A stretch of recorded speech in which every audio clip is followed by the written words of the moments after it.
가윗돌 깨뜨려 돌덩이, 돌덩이 깨뜨려 돌멩이, 돌멩이 깨뜨려 자갈돌, 자갈돌 깨뜨려 모래알. 왜 자꾸만 이 노랫말이 떠오를까? 결과를 받아들이는데 급급해서 미처 몰랐던 이야기. 깨뜨려 보면 그 안에 숱하게 많은 저마다의 역사가 있다는 것을 생각하게 만드는 이야기들입니다. 위대한 선물. 우리가 어떤 것에 깊이 관심을 기울이는 순간, 비록 그것이 한 잎의 풀이라도 그 자체로 신비롭고 경이롭고 형언할 수 없는 장엄한 세계가 펼쳐진다. 북회귀선을 쓴 미국의 소설가 헨리 밀러는 깊은 관심만큼 위대한 선물은 없다고 말했습니다. 누군가가 나에게 관심을 기울일 때, 그때까지 전혀 드러나지 않았던 나의 모습, 나조차 모르고 있던 나의 잠재된 모습이 발견된다고 했습니다. 한 잎의 풀, 한 마리의 작은 벌레조차도 누군가로부터 깊은 관심을 받기 시작하면 경이롭고 장엄한 세계를 보여준다고 하였습니다. 나의 부모님이, 존경하는 선생님이, 가까운 벗이나 동료가, 매일 만나는 직장 상사가, 그리고 사랑하는 연인이, 모두의 뜨거운 관심이 숨어있던 나를 세상 밖으로 당당히 꺼내놓게 하고 또 더욱 발전시키게 만든다는 것입니다. 그래서 관심을 받으면 받을수록 점점 더 괜찮은 사람이 되어가는 것입니다. 관심을 주고 관심을 받는다는 것, 그동안 잘 몰랐던 놀랍도록 경이로운 세계를 주고받는 일이었습니다. 집안 한 귀퉁이에 오래도록 놓여있던 살림 하나, 버릴까 말까 망설이던 그 살림도 관심을 갖고 찾아보면 무언가 귀한 쓰임새가 있게 마련입니다. 관심이란 그런 것, 흔한 사물 하나에게도 가치를 부여하는 위대한 선물입니다. 길 위에서 길을 잃다. 길이라는 말에는 8가지의 다른 의미가 담겨 있습니다. 어디론가 갈 수 있는 길, 거리를 나타내는 길, 거치는 과정을 의미하는 길, 일이나 생활의 방향을 의미하는 길, 도리나 의무를 가리키는 길, 방법이나 수단을 말할 때의 길, 어떤 분야나 그 방면을 표현할 때의 길, 그리고 기회나 처지를 표현할 때도 우리는 길이라는 말을 쓰곤 합니다. 길이라는 단어 하나에도 이렇게 여러 갈래의 길이 있습니다. 그러고 보면 길의 의미는 인생이라는 말과 가까이 닿아 있는 것 같습니다.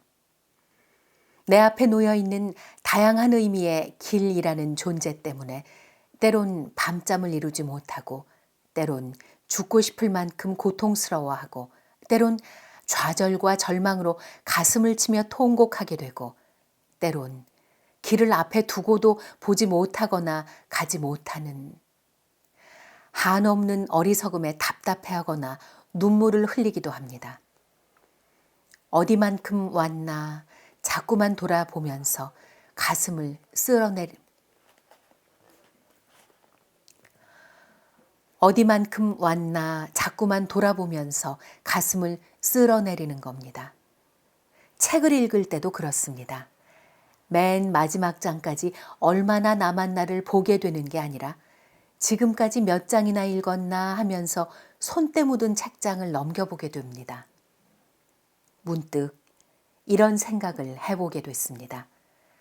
나아갈 수 있는 수많은 길이 보이기 시작할 때는 나에게 길이란 오직 한 길밖에 없다라고 생각해야 한다는 것.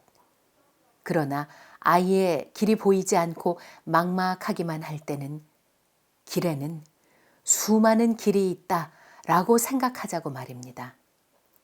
이 길 저 길을 넘보지 않고 오직 한 길만을 따라 걷는 일도, 그 길이 아닐 때 절망에 빠지지 않고 다른 길을 찾아내는 일도 삶에서는 꼭 필요한 일이 아닐 수 없습니다. 길이라는 단어 하나에 이토록 다양한 뜻이 담겨 있는 것도 그 때문은 아닐까. 어차피 길 떠나는 인생이라면 결과는 오직 한 길밖에 없겠지만, 그럼에도 불구하고 다양한 기회를 주기 위해서 수많은 길을 열어놓은 것, 바로 이것. 내 눈은 가짜. 지금 당신이 보고 있는 것은 어쩌면 진실이 아닐지도 모릅니다. 가짜인지도 모릅니다. 가짜를 보고 믿게 하는 건 당신의 눈이, 마음이 그것만 보고 싶기 때문입니다. 고양이의 눈은 어둠 속에서 빛이 납니다. 주로 밤에 활동하는 야행성 동물인 고양이는 밤의 희미한 빛으로는 잘 볼 수 없기 때문에 자기 눈에 받아들였던 빛을 모아 다시 한번 쏘아 보냅니다. 이때 흡수되지 못하고 반사되는 빛 때문에 어둠 속에서 빛이 나는 것입니다. 그래서 야행성 동물들은 색이나 형태보다는 움직임에 민감한 시력을 가지고 있습니다. 놀라운 후각과 청각을 지닌 개는 시각이 매우 안 좋습니다. 게다가 완전한 생맹이어서 개가 보는 세상은 오래된 흑백 TV 화면 같습니다. 반면 원숭이들은 놀라운 색채 감각을 갖고 있습니다. 멀리 있는 열매가 무르익었는지 아닌지, 나뭇잎이 싱싱한지 아닌지를 알아낼 수 있을 정도로 색채 감각이 놀랍습니다. 그런가 하면 지렁이는 눈이 없습니다. 시세포를 갖고 있어서 밝기의 미묘한 변화까지도 손쉽게 감지해냅니다. 뱀은 사람이 볼 수 없는 세상을 바라봅니다. 가시광선의 붉은색 바깥쪽에 있는 적외선을 감지하기 때문입니다. 이는 적외선 투시 카메라와 같다고 보면 됩니다. 대부분의 곤충은 2개의 겹눈과 3개의 혼눈이 있는데, 겹눈은 육각형의 수많은 난눈들로 이루어져 모든 것이 벌집처럼 보인다고 합니다. 그 눈으로 세상을 모자이크처럼 바라보는 것입니다. 따라서 해상도는 떨어지지만 모자이크 세상에서는 물체의 움직임이 더욱 과장돼 보이기 때문에 그 어떤 움직임도 놓치지 않는다는 장점이 있습니다. 이렇듯 동물이나 곤충이 바라보는 세상은 사람이 바라보는 세상과는 확실히 다릅니다. 바라보는 눈이 다르기 때문입니다. 눈은 각각의 동물이 사는 환경에 가장 적합한 형태로 발달되어 있습니다. 그렇기 때문에 저마다 자기에게 필요한 것만 보게 되는 겁니다. 내가 보고 있는 것이 세상의 전부는 아닙니다. 사는데 꼭 필요한 것만 보이고 또 그것들만 보고 싶어 하는 눈입니다. 동물이나 사람이나 원하는 것을 보고자 하는 마음은 다 같습니다.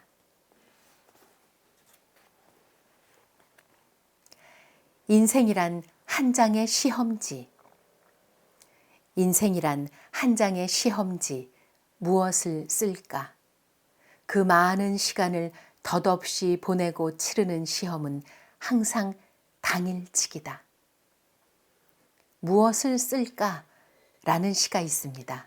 이 시를 쓴 오세영 시인은 인생이란 한 장의 시험지와 같고 우린 늘 그 답지를 메우지 못한 채 시간만 흘려보내고 있다고 합니다.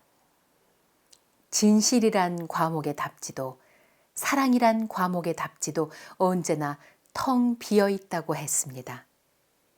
가끔은 이게 정답이 아닐까 골똘히 생각해 보게 되는 것들이 있습니다. 진실이란 이런 게 아닐까? 사랑이란 혹시 이런 게 아닐까? 알 듯 말 듯한 답이라도 한 줄 끼적거릴 수 있는 날, 오늘이 그런 날이었으면 좋겠습니다. 날마다 하얀 스케치북 한 장씩 주어지는 날들입니다. 스케치하고 색을 입히듯 그렇게 채워나가면 그만입니다. 잘못 그린 밑그림은 수정하면 되니까. 잘못 완성한 그림이 있지만 내일 다시 그리면 되니까 주저하지 말아야 합니다. 마음껏 오늘을 그려보는 일에서는. 등불 아래서는 볼 수 없어요. 바다는 순식간에 어두워졌습니다. 조류의 흐름도 바뀌고 파도도 거세지고 설상가상으로 달도 나오지 않았습니다. 배를 타고 있던 사람들은 몹시 당황하며 필사적으로 등불에 매달렸습니다. 그때 한 사람이 얼른 등불을 끄라고 외쳤습니다. 달도 숨은 어두운 바다. 등불 없이는 아무것도 보이지 않을 줄 알았는데 막상 등불을 끄자 조금 전까지는 보이지 않았던 마을이 눈에 들어오기 시작했습니다. 백사장 인근의 마을에서 새어나오는 불빛들을 희미하게나마 볼 수 있게 된 것입니다. 덕분에 사람들은 그 암흑 같은 바다에서 방향을 잡고 무사히 육지로 돌아올 수 있었습니다. 앞이 보이지 않는 그 바다 위에서처럼 불을 켜야만 보이는 것은 아닙니다. 세상 모든 것을 등불로만 찾을 수 있는 것도 아닙니다. 때론 어둠이 더 많은 것을 보게 할 수도 있습니다.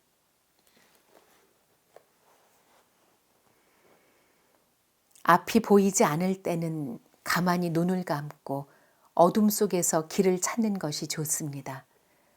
어둠을 볼 수 있게 하는 것은 더 깊은 어둠이니까.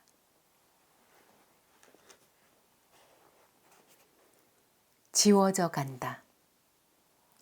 폭포수 아래 서면 처음에는 폭포수 소리만 요란하게 들립니다. 그러나 시간이 지날수록 그 소리는 점차 작아집니다. 처음에는 그 요란한 소리가 한없이 크게만 들리더니 나도 모르는 사이 익숙해져서 어느 순간 무심한 상태가 되기 때문입니다. 마치 물을 빨아들이는 스펀지처럼 사람에게는 어떤 상황에 대한 놀라운 흡수 능력이 있습니다. 소리에 대해서, 빛에 대해서, 그리고 맛에 대해서. 그 어떤 상황에 대해서도 그 흡수력이 발휘됩니다. 이것은 다시 말하면 나도 모르는 사이에 그 상황에 익숙해져서 그 실체에 대해 마음이 무심해지는 상태라고 할 수 있을 것입니다. 아무리 고통스러운 상황이라고 해도 그 고통이 지속되면 견딜 만한 상태가 된다는 뜻입니다. 그 사람이 곁에 있는 것조차 모르고 살다가 떠나보내고 나면 허전해지는 것. 그 물건의 존재 가치를 잊고 살다가 버리고 나면 그리워지는 것. 매일 먹는 음식들을 다시 먹을 수 없게 되면 그때서야 간절히 원하게 되는 것. 그래서 초심을 어딘가에 얌전히 귀하게 간직해 두어야만 합니다. 첫 마음을 생각하면 첫 순간의 기쁨이 떠오르니까. 익숙해서 그만 무심해졌던 일과 사람들을 하나씩 하나씩 꺼내봅니다. 거기서 가장 순전한 나의 마음을 만납니다. 빠르게 연주해야 하는 부분, 느리게 연주해야 하는 부분이 있는 음악처럼 일상도 그날에 맞는 빠르기가 있지 않을까 싶습니다. 빠르되 거칠어지지 않게, 느리되 처지지 않게. 인생의 속도를 조절하기 위해 꼭 가지고 다녀야 하는 것이 초심입니다. 하고 싶은 일과 해야 하는 일, 반드시 그때 그 시각에 그 일을 하지 않는다고 해서 하늘이 두 쪽 나지는 않습니다. 다만 내가 만들어 놓은 틀 안에 나를 가두고 길들이는 것뿐. 지금 해. 늦으면 안 돼.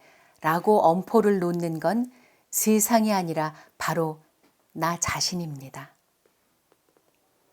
바람이 심하게 부는 어느 일요일 아침, 아이와 함께 바닷가로 산책을 나갔습니다.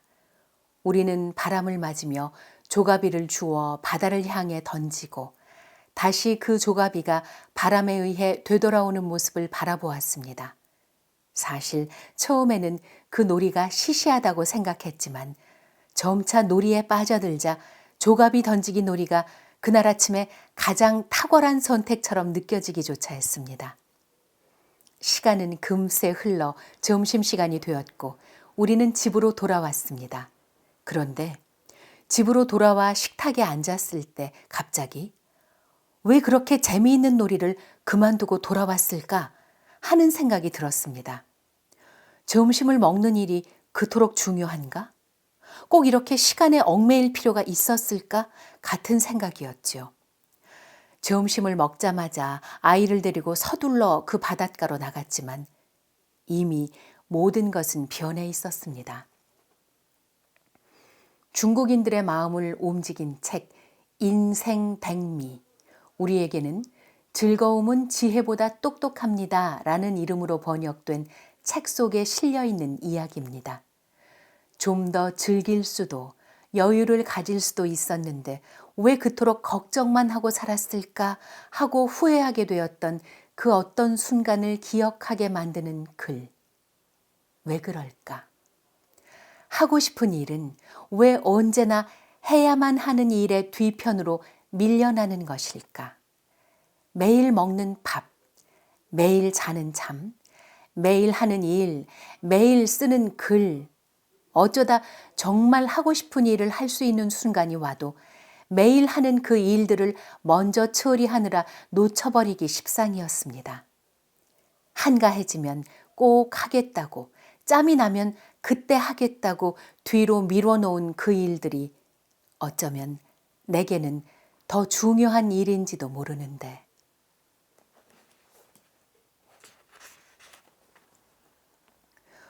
우물쭈물하다가 내 이렇게 될 줄 알았지. 수많은 사람들에게 휘자되고 있는 극작가 조지 버나드 쇼의 묘비명입니다. 그럼에도 불구하고 여전히 우물쭈물하는 나란 사람.